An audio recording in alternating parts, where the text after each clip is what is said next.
What is going on, guys, and welcome back to Farmer on the Prairie. So as you can tell, it is a beautiful green day here in Illinois.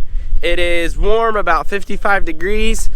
So I'm taking our Magnum back to the other place we got after getting its tires changed and the oil changed and a wash job. Just need to grab my face mask.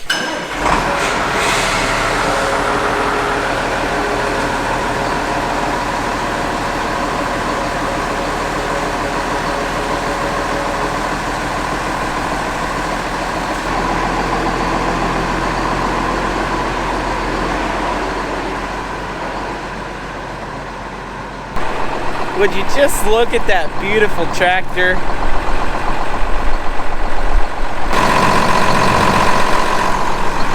Clean and shiny.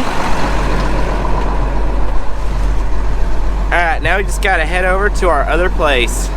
I love it when a tractor's so shiny that you can see the reflection of the road on the hood. Check this out.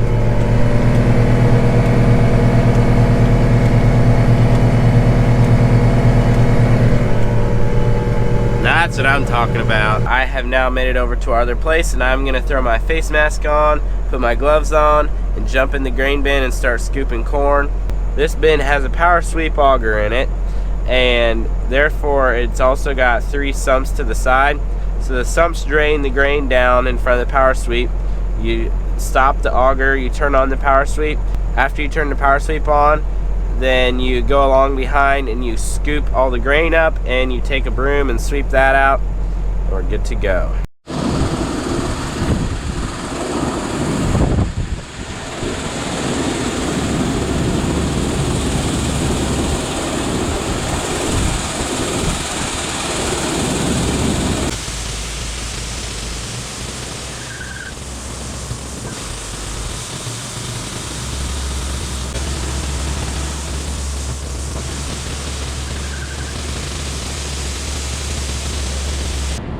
Okay, so we've got the first truck loaded up. There should be about 2,000 bushel left in this bin, maybe a little bit more. Since it's dry corn though, I think we're probably about 2,000 bushel. This should go really easy because dry corn is easy to scoop. Alrighty, the next truck is rolling in, so we better get back in the bin.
Alright guys, this bin is completely empty, and now we've got to move the auger and finish filling the truck before the next one gets here. So we're gonna move the auger over and continue on.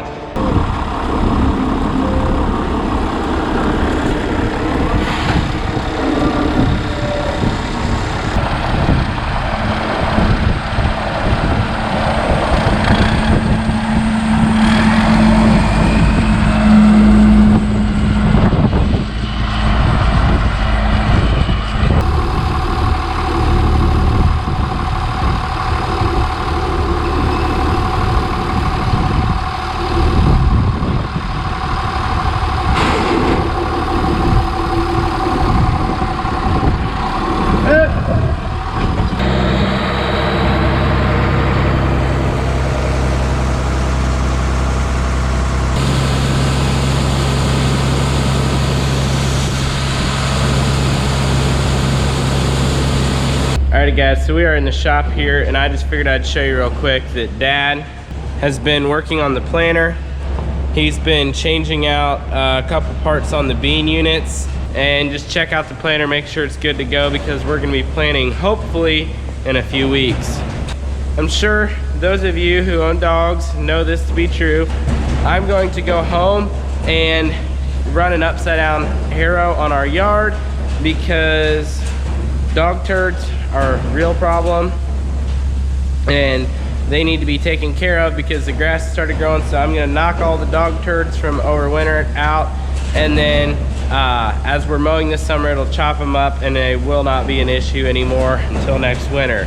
So I'm gonna jump in the Defender. I have it hooked up to an upside down harrow, and I'm gonna go home and get that taken care of. We've got our Can-Am Defender right there, hooked up to an upside down, I think it's an 8-foot harrow, and I'm gonna head home and get that done.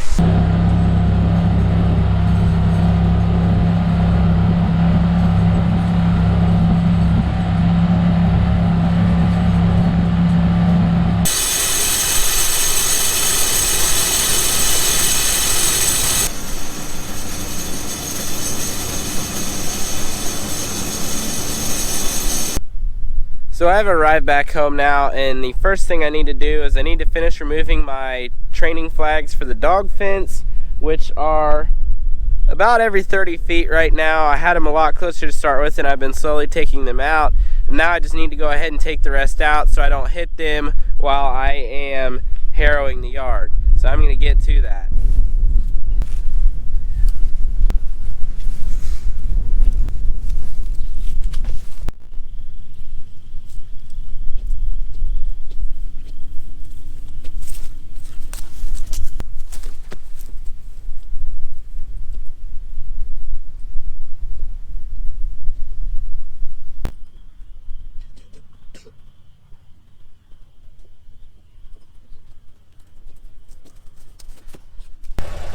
Okay guys, so the sole purpose of harrowing the yard is not to aerate it, not to do anything like that. It is just to scatter the dog turds. As you can tell, the harrow here is upside down. All the teeth are sticking up. So therefore, all it is doing is basically dragging the holder part of the harrow, which is the chains right here, across the grass. So it's not damaging the yard at all, it's just going to be scattering the poop.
Okay, so I am done harrowing the yard now. Got, I'd say, probably 95% of the dog turds all scattered out. I need to take the harrow back to our other place and unhook it so Dad can use the Defender, and then I am going to start working on getting the mower washed up and serviced, because spring is like here. The yard is going to need mowed in a couple days, and now it's time to dig the Ferris out.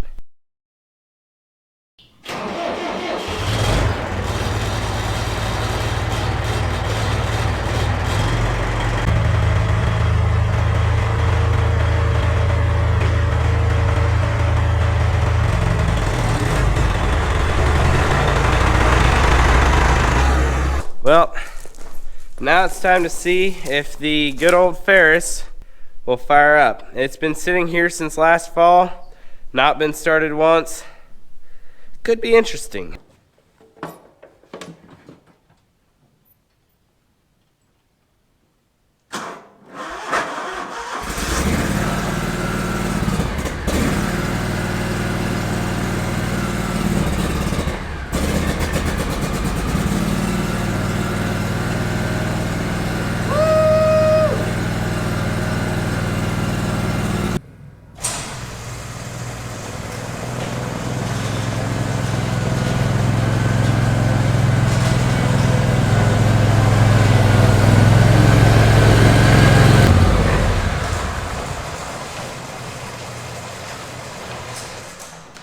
This is our 2014 Ferris 3100Z. First things first, we're going to lift the front end of the mower up and scrape the deck. I don't think we have an oil filter here today, so we won't be changing the oil, but we'll be doing everything else. I'm going to be using this handy dandy little bracket that we made so we can safely lift the front of the mower off the ground. We just take it,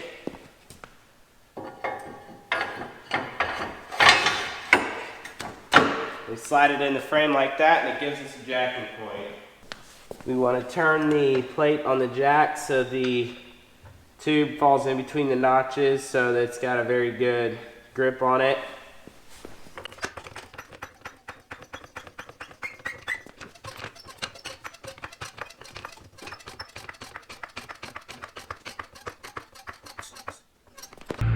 Well, I'm gonna have to wait with scraping the deck on the Ferris for a minute because Dad just told me that I need to go help him with the cow chores real quick, so I'm gonna do that and I'll be back.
Dad pulled the feeder off the lot, allowing the cows to finish eating the hay that was underneath the feeder and they couldn't reach before. So now this evening we will go put some new bales in the feeder and put that back on the lot. I've got my scraper to scrape the deck off and my safety glasses. It is very important you always protect your forehead, because you know your forehead has to stay looking pretty like this, so you want to set your glasses right there and you'll protect your forehead. Although on a serious note, guys, your eyesight's very valuable. Wearing a pair of $9 Milwaukee safety glasses can save you a lot of money down the road. The grass buildup just makes it hard to Well, after a while, the mower can't really flush out the bad grass anymore. So I'm going to go ahead and get all that scraped out. And therefore the deck is clean. I'll also check out the blades and all that while I'm down underneath there.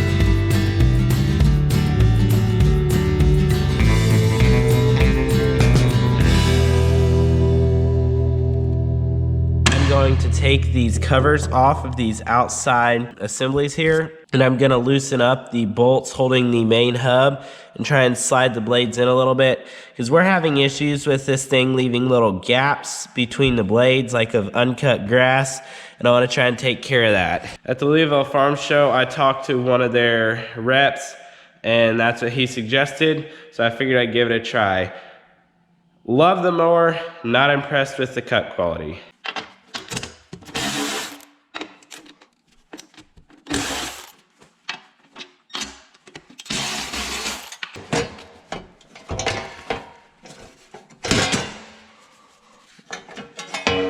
And there we go. Alrighty guys, so I'm just gonna try and loosen up these 6 bolts here on the deck. Put a wrench on the backside, loosen them up, and see if I can get that thing slid in just a tiny bit.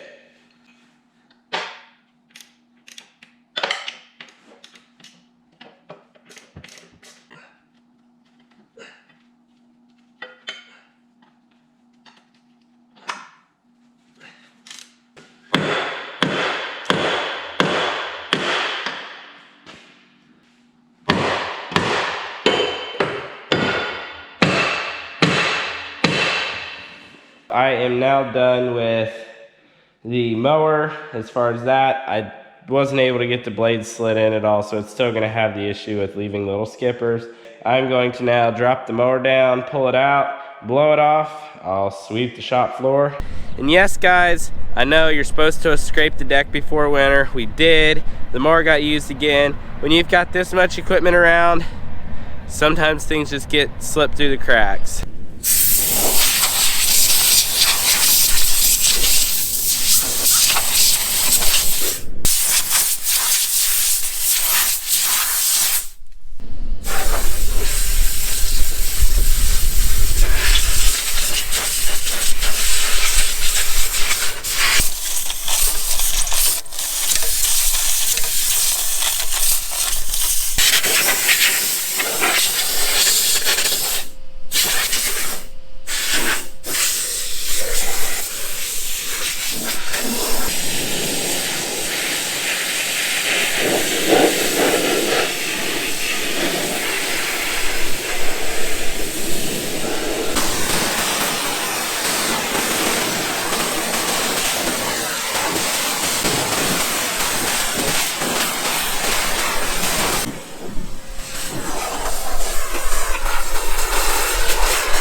I got the mower all washed up. I'm gonna pull it in the shop.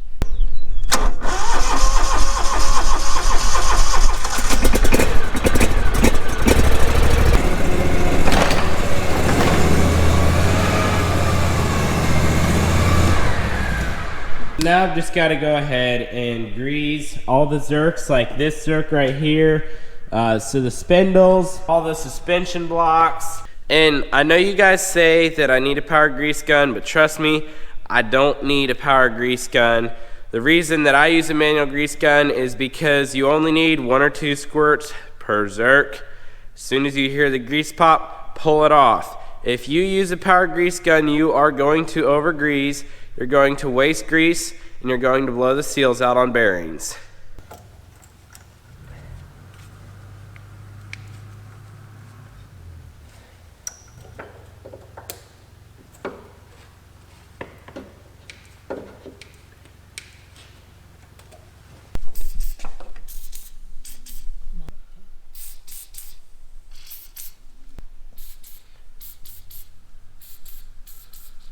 Okay guys, so the mower is all wrapped up now. I'm going to go out and mow a strip in the yard for something that I'm working on.